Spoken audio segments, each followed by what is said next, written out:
11월 14일 라이덴틸라이트 말씀 묵상 시작하겠습니다. 사랑하는 주님, 오늘도 말씀 앞에서는 우리에게 성령의 충만함을 허락하시고 주님께서 주신 지혜로 말씀을 깨닫고 주님께서 주신 힘으로 말씀에 순종하며 살게 하옵소서. 예수님 이름으로 기도합니다. 아멘.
마가복음서 14장 12절부터 25절까지의 말씀입니다.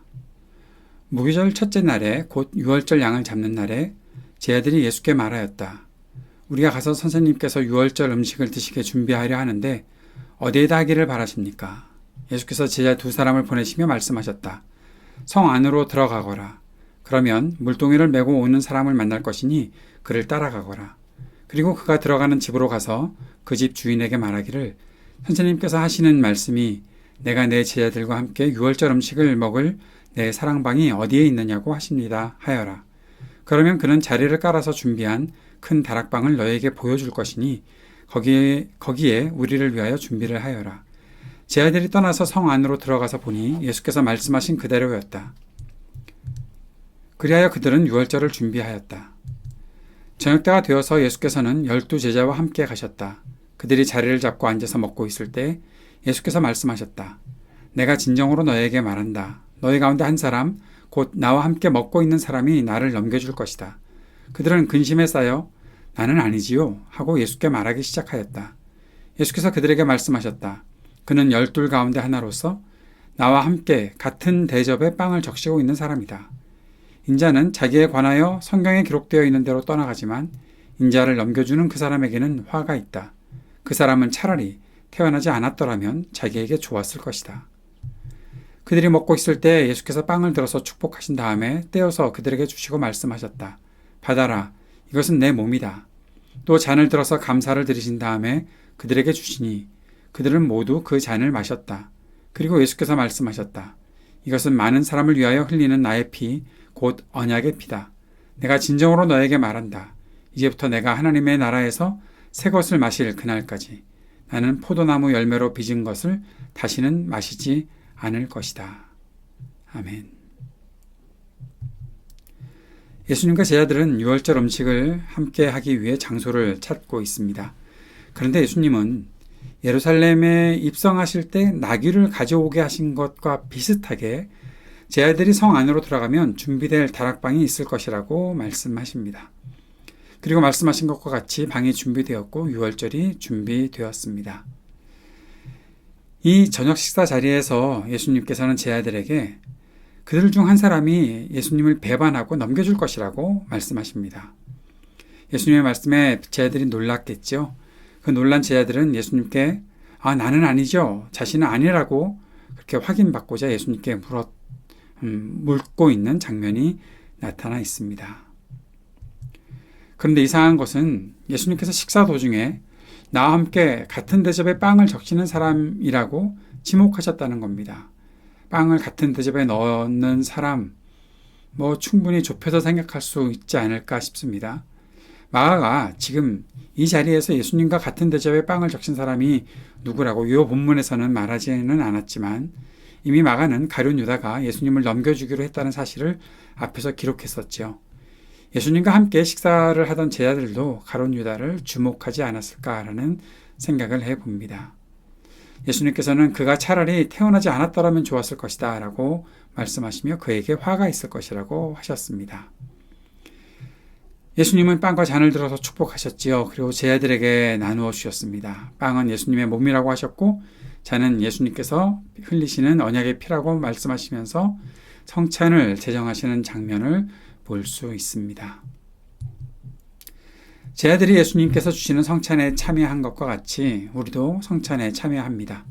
그리고 우리는 이 성찬을 통해 우리가 예수님과 하나 되었음을 확인하지요. 주님께서 우리를 위해 모든 것을 다 주셨습니다. 자신의 모든 것을 다 주셨습니다. 몸을 주셨고 피를 흘리셨습니다. 그 생명을 우리에게 주셨고 우리를 구원하셨습니다. 그리고 주님과 하나가 되게 하셨습니다. 그러한 은혜를 누리고 있는 우리에게 자꾸만 질문이 생길 때가 있습니다.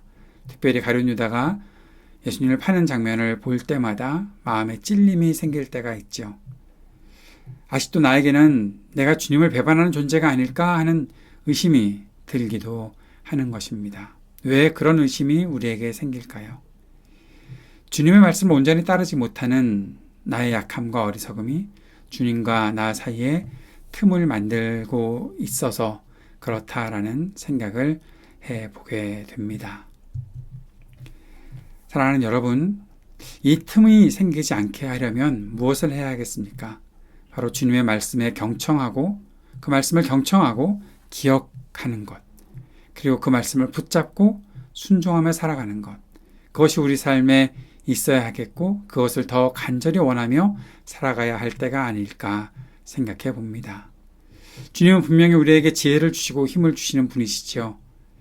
그런데 그 지혜와 힘을 나 자신의 안위, 나 자신의 성공을 위해서만 사용하려고 한다면 어떻게 우리가 주님의 그 뜻 안에서 주님을 끝까지 따를 수 있는 지혜와 힘을 발휘할 수 있겠습니까?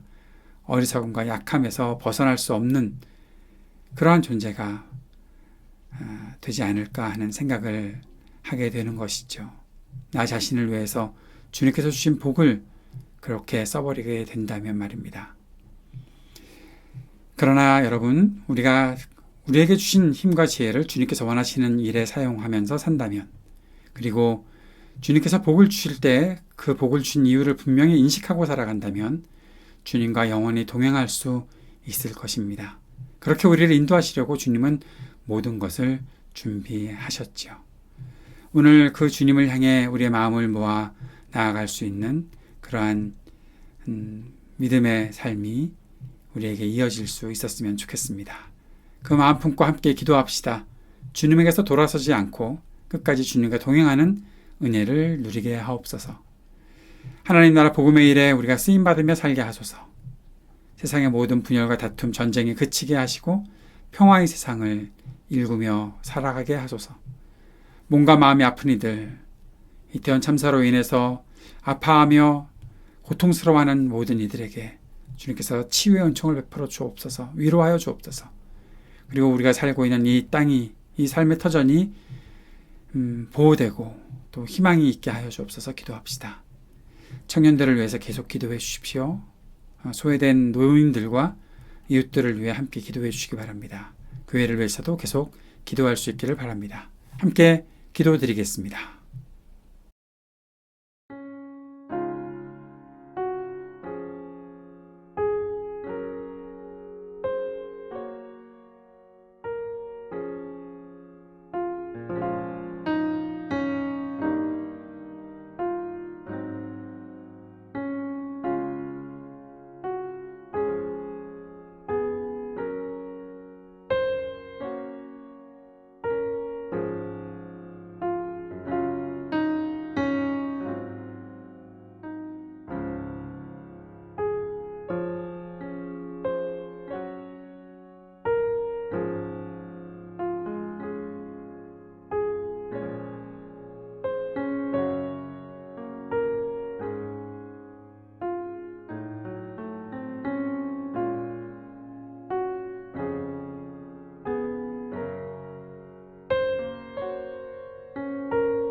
하늘에 계신 우리 아버지여, 이름이 거룩히 여김을 받으시오며 나라가 임하시오며 뜻이 하늘에서 이루어진 것 같이 땅에서도 이루어지이다.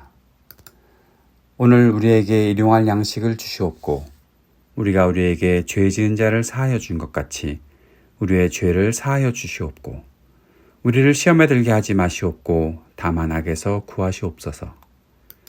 나라와 권세와 영광이 아버지께 영원히 있사옵나이다. 아멘.